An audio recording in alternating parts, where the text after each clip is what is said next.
Anyway, and by the way, we'll go ahead and reveal this now since it's news that everybody knows anyway, but just on this program without waiting.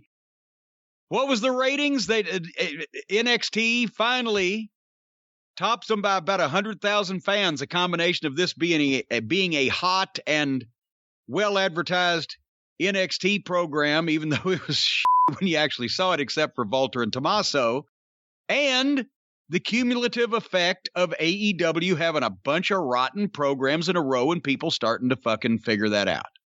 So what they got a 680 something to 780 something, wasn't it? Dynamite got 688, 0.28 in the key ratings demo. NXT 768.22 in the key ratings demo.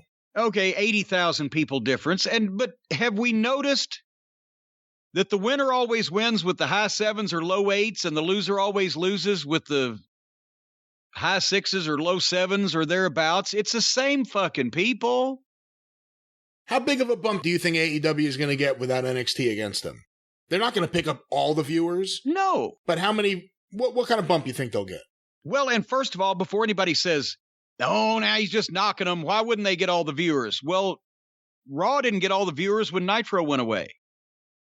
Because that's where about 6 or 7 million wrestling fans went. They said, well, the NWA, the Southern style, the real style is gone. We don't like the WWF, so we're just not going to do this anymore.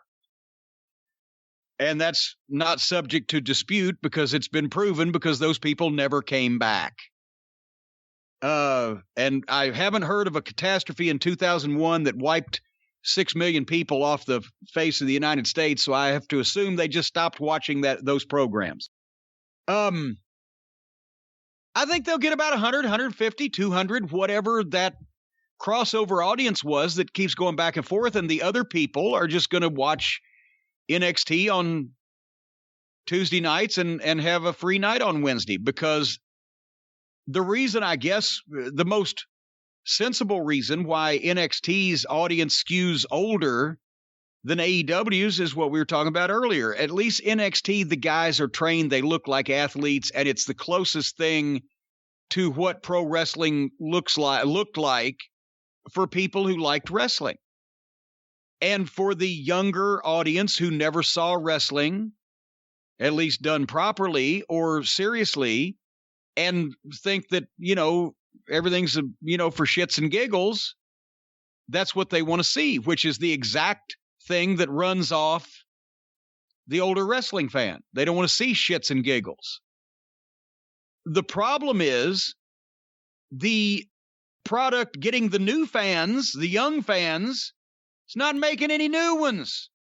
It's the people that existed in this world that wanted to go out of their way to find hokey bullshit high school cheerleading wrestling. And they already knew about it. Nobody else wants to see this shit because it's fucking stupid. So here's where we are. We got a small group of young fans watching one thing, and they ain't getting any more.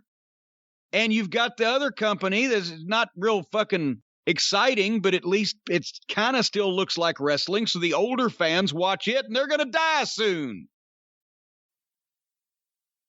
So that's our growth industry for wrestling here. You want to go to AEW? It's a trick question, isn't it? Well, Tony Khan would have to sign you first. Right.